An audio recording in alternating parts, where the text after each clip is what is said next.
వచ్చిన ప్రాణాలు ఇయ్యడానికి తీయడానికి సంసిద్ధం. నేను ఎవరనుకున్నారా? ఝాన్సీ లక్ష్మీబాయి.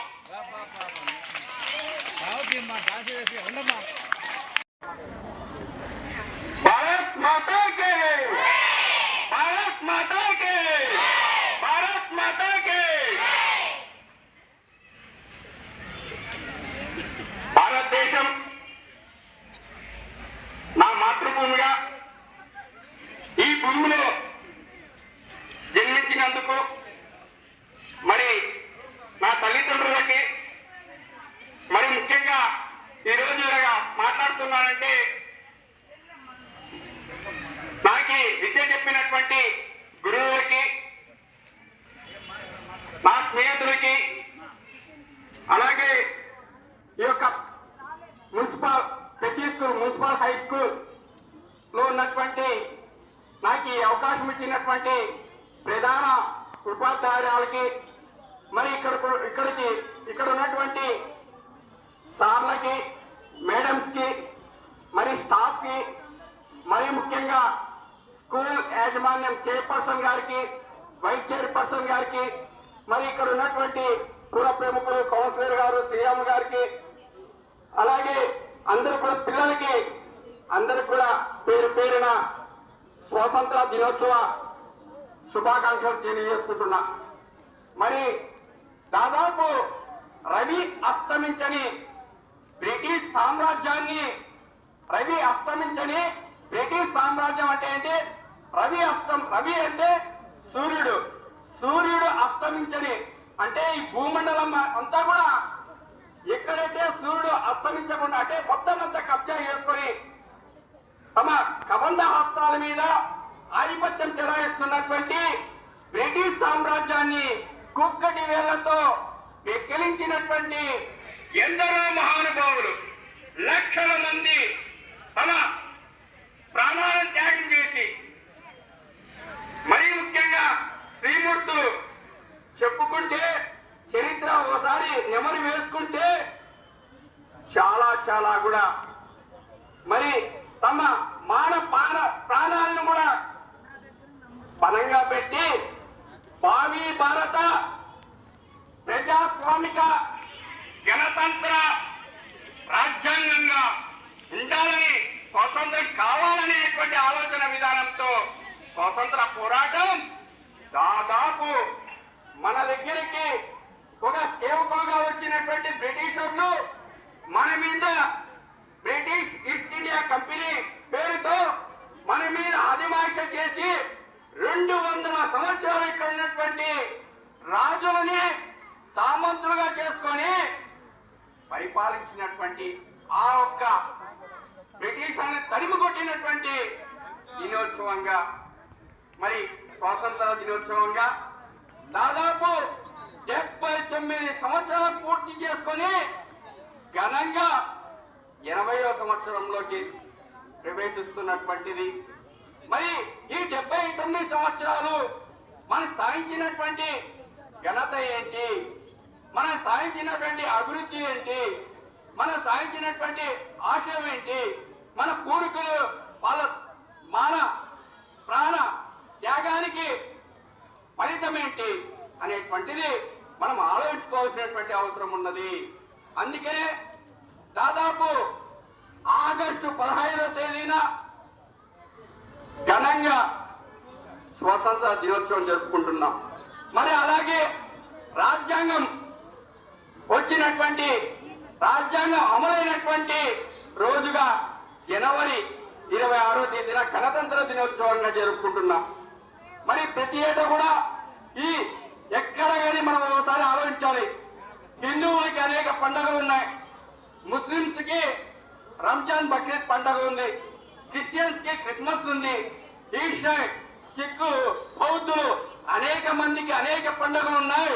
మన భారతదేశంలో అనేక కులాలు, అనేక మతాలు, అనేక వర్ణాలు ఉన్నటువంటి ఈ భారతదేశంలో 140 కోట్ల మంది ఉన్నటువంటి భారతదేశంలో అందరికీ కలిసిగా అందరికీ ఒకటే పండుగ ఏంటంటే ఆగస్టు 15వ తేదీన స్వాతంత్ర దినోత్సవము పెద్ద పండుగ. అలాగే జనవరి 26వ తేదీన గణతంత్ర దినోత్సవం పెద్ద పండుగ. అంటే మనకి ఏటా వచ్చే 2 పండుగలు చాలా ఘనంగా జరుపుకుంటాం. ఒక పండగకి మన రాష్ట్రపతి జెండాని ఆవిష్కరిస్తారు. రెండో పండగకి గౌరవ ప్రధానమంత్రి గారు జెండాని ఎర్రకోట మీద ఆవిష్కరిస్తారు. మరి మనము మన పెద్దల యొక్క త్యాగ ఫలితము ఈ యొక్క స్వాతంత్ర దినోత్సవం. మరి మనము ఏమి చేయాలి? ఇంతకుముందు చెప్పినటువంటి పెద్దలు సార్లు చెప్తారు, మేడం చెప్పింది, చదువు అనేటువంటిది చాలా ముఖ్యమైనటువంటిది, చదువు అనేటువంటిది చాలా ప్రామాణికమైనటువంటిది, చదువు అనేటువంటిది చాలా అవసరమైనటువంటిది. దాంతో పాటు జ్ఞానం కూడా అవసరం ఉంది. మరి గౌరవ ప్రధానమంత్రి గారు పిఎం స్కీమ్ అని మనకి పిఎం స్కూల్ గా కలీల్లో ZP school, SC school select అయితే రెండో అవకాశము మన యొక్క స్కూల్ కి పెద్ద స్కూల్ కి వచ్చింది. ఇది మనం ఒకసారి చాలా కూడా గౌరవ ప్రధానమంత్రి గారికి ధన్యవాదాలు చెప్పాల్సినటువంటి అవసరం ఉంది క్లాస్ తో. మరి అలాగే ఈ యొక్క పిఎం స్కూల్ కింద మనం ఇప్పుడు చూస్తున్నాం పిల్లలకు కావాల్సినటువంటి ఎక్విప్మెంట్, పిల్లలకు కావాల్సినటువంటి పరికరాలు, పిల్లలకు కావాల్సినటువంటి నిర్ణయం మరి వజ్రంతో చూపించాడు. అనేకమైనటువంటి ఇన్స్ట్రుమెంట్స్ అంటే అవి మనకి వచ్చాయంటే మనం అభివృద్ధిలోకి వెళ్ళాలనేటువంటి ఆశయంతో మరి ఒక అడుగు ముందుకేసి మన రాష్ట్ర ప్రభుత్వం గౌరవ చంద్రబాబు నాయుడు గారి ఆశయంతో, నరేంద్ర మోడీ గారి యొక్క సూచనతో, గౌరవ ఉప ముఖ్యమంత్రి పవన్ కళ్యాణ్ గారు, గౌరవ విద్యాశాఖ మంత్రులు మరి నారా లోకేష్ గారు మనకి ప్రతి ఏటా కూడా తల్లిదండ్రులు, ఉపాధ్యాయులు, పిల్లలు అంతా ఒకే చోట మెగా పేరెంట్స్ డే అనేటువంటిది మొన్ననే జరుపుకున్నాం. అంటే ఆలోచన విధానం అనేటువంటిది అందరం ఐక్యతగా మన ఇంట్లో ఎలాగైతే అందరము కలిసిగా చర్చించుకుంటామో, ఎలాగైతే మన తారకవాదులు చెప్పుకుంటామో ఆ విధంగానే విద్యార్థుల యొక్క స్థితిగతులు, విద్యార్థుల యొక్క స్టడీస్ ఏ విధంగా ఉన్నాయి, స్కూల్ ఏ విధంగా ఉంది అనేటువంటి ఆలోచన విధానం అనేటువంటిది చాలా గొప్పది. అలాగే చదువుతో పాటు ఆర్థికంగా వెనుకబాటును అనుభవిస్తున్నటువంటి మనకి మరీ ముఖ్యంగా ఒక అడుగు ముందుకేసి అర్హులైనటువంటి ప్రతి ఒక్క విద్యార్థినికి 15,000 రూపాయలు వేస్తున్నారు. మరి ఇది కూడా ఒకందుకు మనకు ఉపయోగపడుతుంది కదా. అలాగే చక్కనైనటువంటి పాఠశాల, ఆహ్లాదకరమైనటువంటి మన పాఠశాల, ఆనందకరమైనటువంటి మన పాఠశాల, ఆలోచనకరమైనటువంటి విద్యను చెప్పేటువంటి ఉపాధ్యాయులు, ప్రధాన ఉపాధ్యాయురాలు. మరి ఇంత వసతి మనం ప్రభుత్వం మనకు కల్పిస్తుంది. అలాగే మనకి చక్కనైనటువంటి డ్రెస్ ఇస్తుంది, షూస్ ఇస్తున్నాయి. మరి ఇదంతా కూడా దేనికోసం? భావి భారత భవిష్యత్తు మీ మీద ఉంది. అంటే ముందుకు పోయే విధానం మీ మీద ఉంది. బాగా చదువుకోవాలి అనేటువంటి ఆలోచన విధానంతో కార్పొరేట్ స్కూళ్ళకి తగ్గకుండా ఇన్ని వసతులు మనకి ఇస్తుంటే మీరు ఎలా చదువుకోవాలి చెప్పండి? బాగా చదువుకుంటారా లేదా? బాగా చదువుకుంటారు కదా, చదువుకోవాలి. మరి ఇక్కడ ఫ్లాగ్ ఆవిష్కరణ జరుగుతా అంటే బయట ఉంటే ఎట్లా కదా. అలాగే మన పాఠశాలలో చాలా ఒత్తిడికి లోనే దాదాపు 35 మంది ఉపాధ్యాయులు ఉన్నటువంటి పరిస్థితుల్లో కేవలం 12 మంది మాత్రమే విద్యాబోధన చెప్తున్నారంటే ఎంత కష్టమో ఒకసారి గ్రహించాల్సినటువంటి అవసరం ఉంది. వారు కూడా మనుషులే కదా, వారు కూడా మన మాదిగే కదా, వాళ్ళకి కుటుంబం ఉంటుంది కదా, కుటుంబంతో పాటు మనం కూడా చూసుకోవాలి కదా. మరి సార్లు మనకి విద్యాబోధన చెప్తుంటే, మేడం మనకి విద్యాబోధన చెప్తుంటే మనం క్రమశిక్షణ లేకుండా పోతే ఎలాగనేటువంటిది మీరు ప్రశ్నించుకోవాల్సినటువంటి అవసరం ఉంది, మీరు మారాల్సినటువంటి అవసరం ఉంది. మరి మేడం ఇప్పుడు చెప్తుంది 4 ఇచ్చారని. అదే కాదు, గౌరవ శాసనసభ్యులు ఎమ్మెల్యే గారికి మరి మా స్కూల్ యాజమాన్య కమిటీ పదే చెప్తుంది, సార్ ఇక్కడ దాదాపు 35 మంది కావాల్సినటువంటి అవసరం ఉంది. ఉపాధ్యాయులు కేవలం 12 మందితో రన్ చేస్తున్నారు. ఈ స్కూల్కి ఒక చరిత్ర ఉంది, ఈ స్కూల్కి ఒక ఘన చరిత్ర ఉంది. ఈ స్కూల్లో చదివినటువంటి విద్యార్థులు పెద్ద స్థాయిలో ఉన్నారు. మీకు కూడా తెలుసు, మీరు ఈ స్కూల్లో కూడా విజిట్ చేసినటువంటి పరిస్థితులు, మీరు ఈ స్కూల్కి వచ్చినటువంటి పరిస్థితులు కూడా తెలుసు. ఈ స్కూల్ మీద మీకు కూడా ప్రేమ ఉందని మాకు కూడా తెలుసు. అందుకని మరొకసారి రిక్వెస్ట్ చేస్తున్నాం, స్కూల్ యజమానం తరఫున సార్ ఖచ్చితంగా ఇక్కడ ఉపాధ్యాయులు అవసరం ఉన్నది. ఇక్కడ ఎంతమంది ఉపాధ్యాయులు ఉంటే ఇంకా ఈ స్కూల్ అభివృద్ధి చెందుతుంది, భావి భారత భవిష్యత్తు విద్యార్థులు అందిస్తుందని సందర్భంగా తెలియజేసుకుంటూ ఈ అవకాశం ఇచ్చినటువంటి పెద్దలకు ధన్యవాదాలు తెలియజేసుకుంటూ జై హింద్, జై హింద్.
మొత్తం ఈ 6 మంది వీళ్ళు స్టిక్మెంట్స్ ఇస్తారు.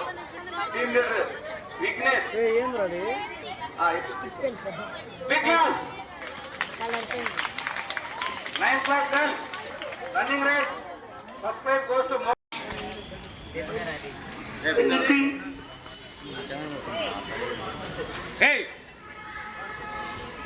Happy independence day.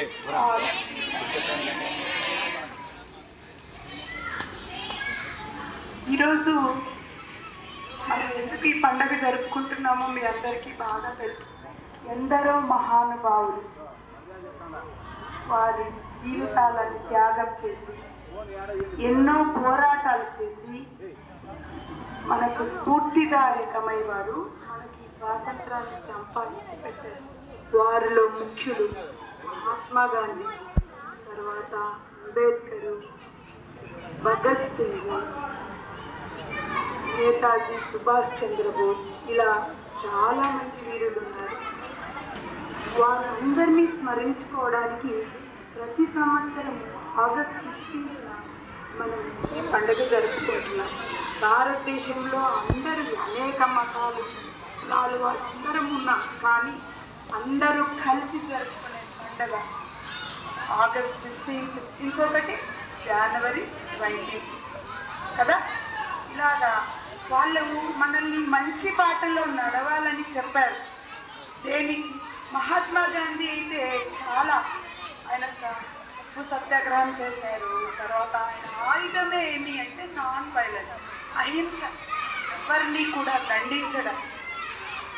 మౌనంగానే బ్రిటిష్ వాళ్ళు సుమారుగా 200 సంవత్సరాలు మన దేశాన్ని పైగా 200 సంవత్సరాలు పైగా దేశాన్ని పాలించారు. వాళ్ళు బాగా రిచ్ కంట్రీ. వాళ్ళు మన దేశానికి రావడం ఎందుకు అంటే వ్యాపారం కోసం వచ్చారు. మన అమాయకత్వాన్ని ఆసరాగా చేసుకుని వాళ్ళు మన పైన ఆధిపత్యాన్ని కొనసాగించారు. అలా కొనసాగిస్తూ వాళ్ళు మన దేశాన్ని అంతా వాళ్ళ కుప్పట్లో పెట్టుకున్నారు. మనం బాగా ఎదిరించి మీలాగా ఒకరికొకరు కొట్టుకుంటూ పోతే మనకి స్వాతంత్రం వచ్చేదే కాదు. కానీ మహాత్మా గాంధీ తన ఆయుధం ఏమి అంటే నాన్ వైలెన్స్. అలా పెట్టుకుంటూ మౌనంగానే అందరినీ ఎదిరిస్తూ నాన్ కోఆపరేషన్ మూమెంట్ అంటూ, ఉప్పు సత్యాగ్రహం అంటూ ఇలాగ ఎన్నో పోరాటాలు చేసి వాళ్ళు ప్రాణాలు కూడా త్యాగం చేసి మనకి స్వాతంత్రాన్ని సంపాదించి పెట్టారు. మనకి 80 సంవత్సరాలు, 80వ స్వాతంత్ర దినోత్సవం. ఎంతో అభివృద్ధి చెందాం, ఇంకా అభివృద్ధి చెందాలి. మనం అన్ని దేశాలతో పాటు జనాభాలో బాగా ముందున్నాం, ఇంకా కొన్ని రంగాల్లో మనం వెనక్కున్నాం. అవన్నీ సాధించాలి అంటే మనం బాగా చదువుకోవాలి. బాగా చదువుకుంటేనే మనం మంచి బాటలో వెళ్తాం. మన జాతీయ నాయకుల్ని స్ఫూర్తిగా తీసుకుని మనం ముందుకు వెళ్ళాలి. అవునా? చదువుకుంటారు మీరందరూ? ఈరోజు కూడా వెల్ డిసిప్లైన్గా ఉండి నేను తర్వాత కొనసాగిస్తాను. ఈ కొంచెం చాలు మధ్యలో నేను మరీ చెప్తాను. ఇప్పుడు మనకు అతిథులు చెప్తారు ఫస్ట్, తర్వాత వజ్రం సార్ వచ్చి మిగిలిన స్పీచ్ని కొనసాగిస్తారు.